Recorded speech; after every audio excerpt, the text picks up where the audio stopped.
কুয়েতে কর্মরত প্রবাসী বাংলাদেশি শ্রমিকদের অধিকার সুরক্ষায় দেশটির বাংলাদেশ দূতাবাস চালু করেছে ভিসা সত্যায়ন ব্যবস্থা।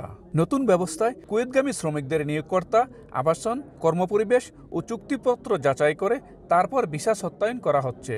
ফলে কুয়েতে প্রবেশের আগেই প্রবাসীরা পাচ্ছেন প্রতারণা থেকে সুরক্ষার নিশ্চয়তা। অনেকে এটিকে সময়োপযোগী ও প্রবাসী বান্ধব এক যুগান্তকারী উদ্যোগ হিসেবে আখ্যা দিয়েছেন।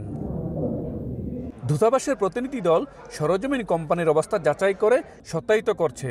এ প্রক্রিয়ার মাধ্যমে একজন শ্রমিক অন্তত 2 বছরের কর্মসংস্থানের নিশ্চয়তা পাবেন।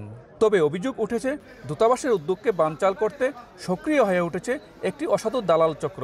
তারা সত্যায়নবিহীন ভিসাধারী শ্রমিকদের ঢাকা বিমানবন্দর দিয়ে পাচারের চেষ্টা চালাচ্ছে। প্রবাসীদের দাবি, ভিসা সত্যায়ন বাধ্যতামূলক করতে আইনি কাঠামো তৈরি করা হোক, যেন বিমানবন্দরেই তা যাচাই করা হয়। দুইটা লোক এই কুয়েতে আনার পরে এদের ভিসা হওয়ার পরে লোকের কন্ট্যাক্ট চলে গেছে।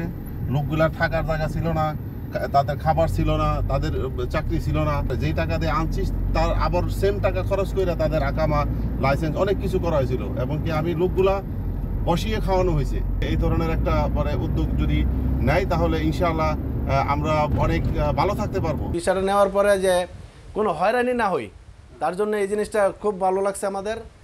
এটার জন্য আমরা সবাই ধন্যবাদ জানাই এমবেসিকে, দূতাবাসকে। কুয়েতে বাংলাদেশি প্রবাসীরা রাষ্ট্রদূতের এই পদক্ষেপকে স্বাগত জানিয়েছেন।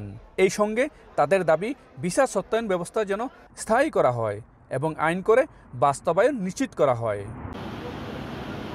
মঈন সুমন, সময় সংবাদ, কুয়েত।